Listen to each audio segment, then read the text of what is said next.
Oh my gosh, it's time for Ninja Steel. Pretty late on this, but oh well, cause a Ninja Steel.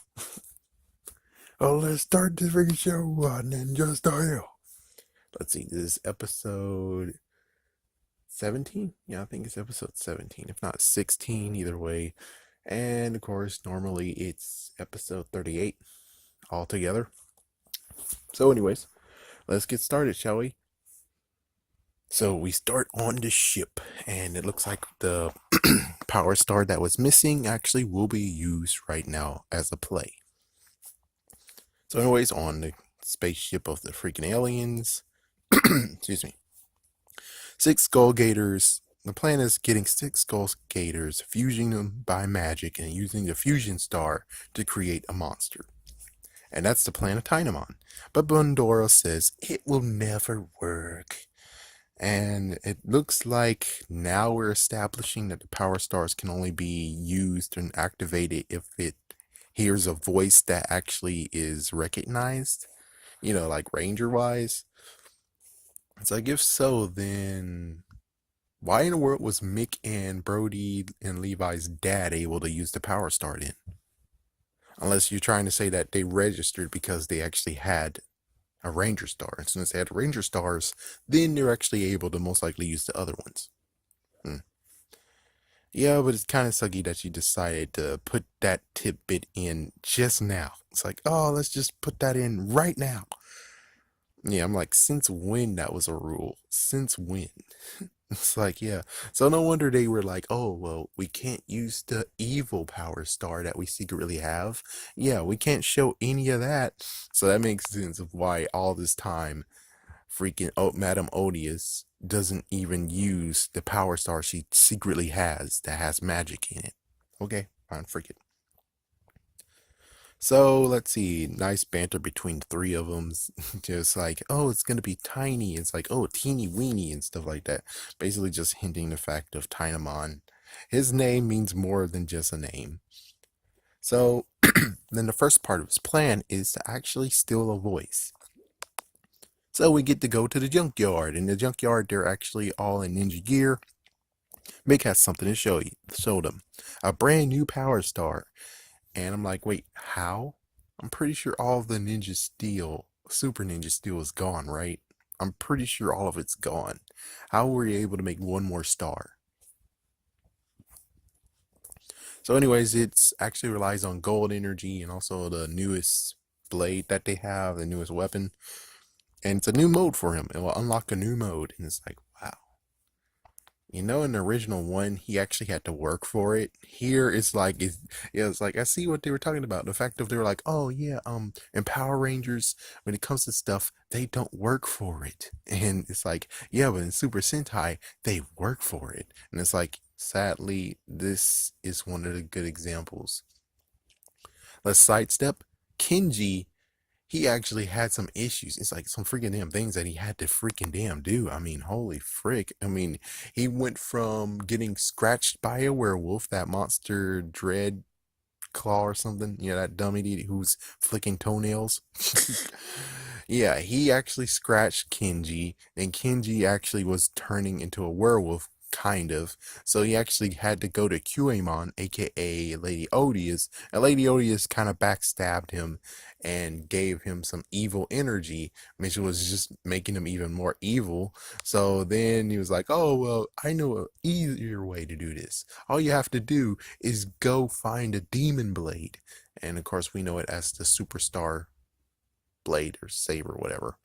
So he'd go find it, and then he actually was going to use it, and then he was able to use it as the werewolf, and it changed him, turned him back to normal, and then the blade went from a normal blade into what we call a superstar saber.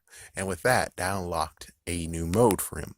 And it said that that saber, that blade, demon blade, is untamed, doesn't have a master, but as soon as I ever find a master, which the master's Kenji, yeah, but sadly, even with Ninja, they didn't even go exactly correct, because it's like, if you said that saber is his and he's the master, that means that no one else can actually use it, right? And yet everyone did use it.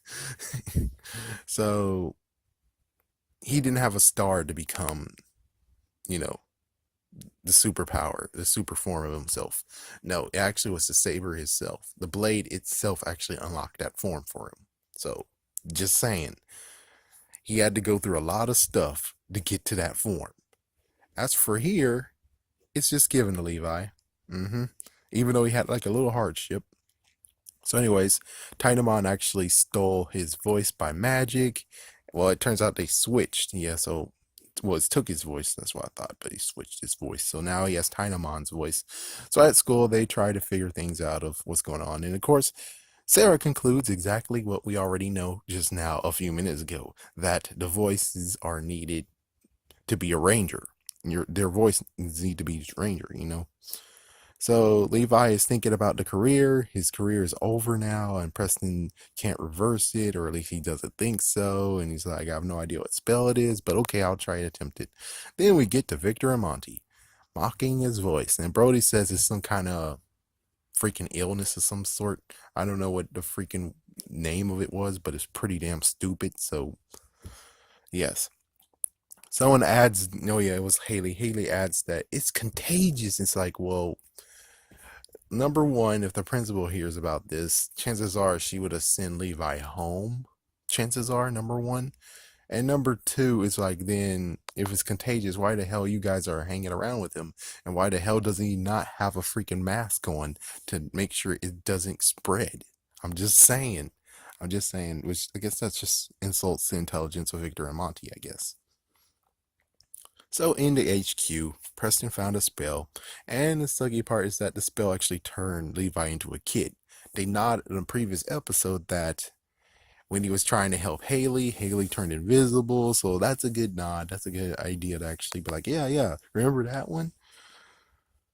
So they all actually decide to try to find a spell together. The Rangers have to go though, due to a monster, and well, they have jokes. It's like, oh, why don't you stay here and let Redbot read you a bedtime story? It's like, wow.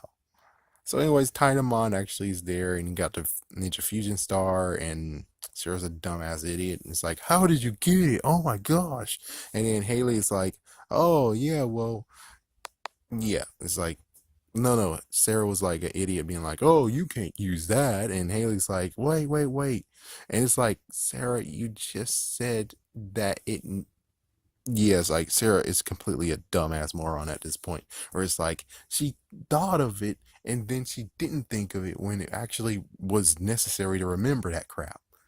Yeah, Haley is it. It's like, well, why didn't Haley say it? So Haley's the dumb airhead, while Sarah's like, I told you when we were at the damn pool table what happens. It's like, now that would be funny. That would have been a funny part right there. It's like that would be cool where Haley's hard of hearing and doesn't listen to Sarah sometimes. Thinks she's just mumbling and crap. So Titamon actually combines the Skull Gators and then hit commercial. Then the Rangers morph by after saying is bad. Is like, oh my gosh, it's so bad. It's so horribly bad. And then they get the original Megazord. The original Megazord was taken down. The Rangers retreated. Yeah, so it looks like someone got their wish finally, where they're like, oh, always the monster has to retreat. Well, there you go. The Rangers had to retreat. There you go. You wanted that. So Tynamon actually scolds the monster because the monster's like, all right, do I need to listen to you? And then Tynamon's like, okay, I'm going to shrink you down. It's like, then if he's able to shrink him down with the hammer, and most likely can make him big with the hammer, then why the hell does freaking Madame Odious need the damn beam? Just saying. So, anyways, Levi actually walks and just reflects on himself. He sees other kids. You have Casey and some other two children who actually are like, oh man, your voice, ha ha ha, ha, and all that crap. And then it turns out Roxy, which Roxy's a girl, she's teased about her red hair and doesn't get to play and stuff. And she's a fan of Levi Weston. Who knew?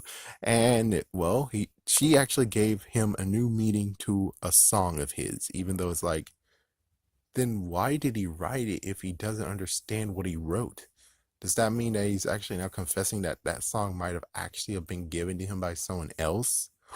Dun, dun, dun. So that means 99% of the time or 95% of the time he writes his own music, but that one wasn't his. Oh my gosh. Well, people do that all the time, but still, it's like what he, the part of his character is that he writes his own music, though.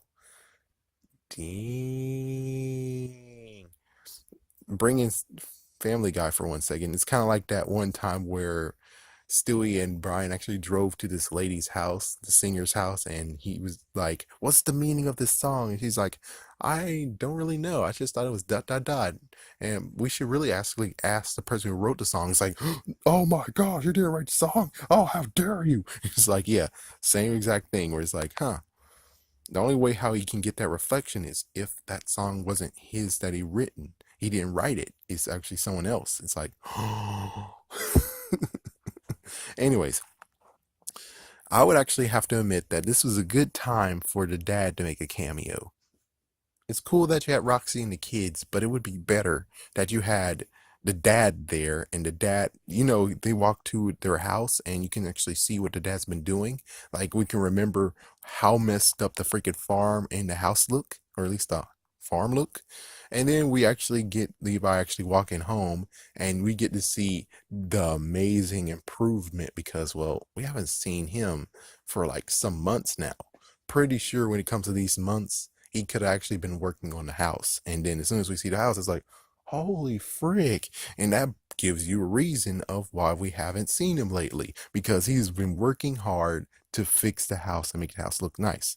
And thank goodness you don't have to ask about what about the money? Levi's giving the money. Levi is giving the money to fix the house. But of course, frick that. Anyways, Victor and Monty are now wearing biosuits. The principal make fun by coughing along with the other students. I'm like, okay, that's a little bit messed up and mean. I'm sorry, but that is really freaking damn mean. We never see that in Mighty Morphin Power Rangers. I know they even want this to be like Mighty Morphin Power Rangers. But on the other hand, we never actually saw the principal actually doing something messed up like that. I mean, somewhat funny, but still it's like, but she's the principal. You can't make fun like that though. You can't really make fun. But who am I to talk? There's one time where a teacher actually gave a fake referral on April Fools. So okay, let's continue on. The Rangers can't find a spell. Levi is okay being a kid, and he actually finds a new lease on life, saying, "I'm okay without my voice either." And it's like, whoa, whoa, whoa, whoa, no, no, no.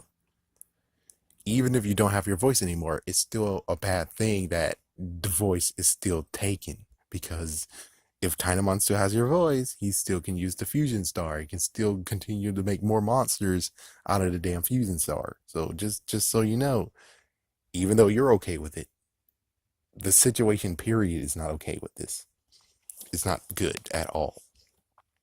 But of course, well, Levi actually just talks about the lesson of the day that he figured out. Yeah, even though we already know, because Roxy delivered it decently, she gave it a nice little tap. And then they actually were like, wham! And it's like, well, not really a wham. It's more like, it's less than a wham, but it's close to it. And it's like, yeah, you guys did a decent job delivering it. Don't need to deliver it one more time. So, anyways, the magic apparently was mixed up, and he does a separation spell, and Levi's now back to normal. Tiamon has his old voice back, and the monster is a little bit rebellious, a little bit more, been like, "Why in the world I'm gonna listen to you?" and stuff like that. And then Tiamon was like, he just did a freaking Stephen Colbert Homer Simpson part. It's like you saw that TV episode where he's like, the reason why I know you can fly that plane because one person told me you couldn't do it. And same exact thing where it's like, well, if you want to stay here, sure, but you're gonna look like a freaking damn wuss. It's like, what? It's like, yeah, the monsters out there who are watching you, they actually said you're a freaking damn wuss if you don't actually come back and finish the job. What the fuck? Oh, I'm going down there. I'm going to show them everything. And he goes down there. It's like, damn. Exactly the way Stephen Colbert did. So, anyways, apparently they have a third avenue. Okay. So it's time to get Levi to try his new mode, morph sequence, which was cut a little bit. Levi gets the new form, and Brody says the damn word. Oh my gosh. So the monster was defeated. Brody joins in with Lion Fire and the others. also joined in, and they knocked down Tynamon. They didn't defeat him. They knocked him down. And I'm like, well, this is a good point where you have Brax show up. As soon as they're about to strike, Brax just jump down and be like, no! And he just deflects all their powers and just and knock them all down. And then they both retreat because Tynamon actually is his manager, right? Why in the world would Brax actually just stand by while his manager is getting beaten up? Just saying.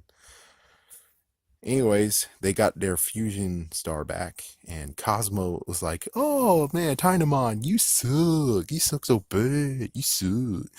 Yeah, so the monster got gigantified, and then the Blaze Megazord shows up. They combined with the Line Fire Megazord, and now we're having a racing sequence because, well, Ninja is like that.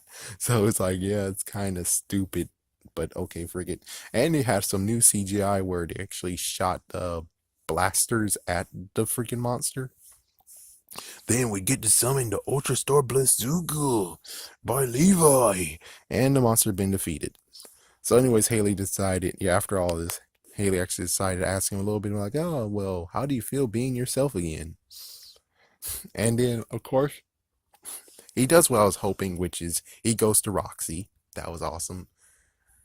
So you don't give her a signed CD, It would be a great idea to actually give her a signed CD that says thank you for supporting a friend or something. It's like it's more important to actually give her, a CD, that actually is very cool.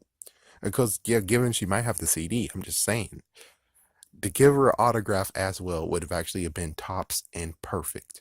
But instead, it's like, no, no, we're gonna go and play some kickball. And then Casey and the two others were like, can we join in too? And it's like, yep, sure. And she's like, sure, yeah, you can.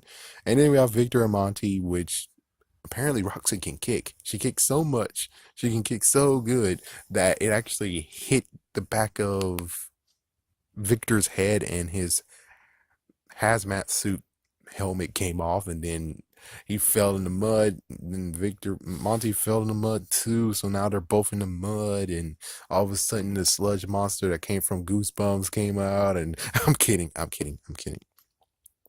But yeah, we kind of would love to actually see the sludge monster just be like, like, oh my god, that would be freaking him awesome though.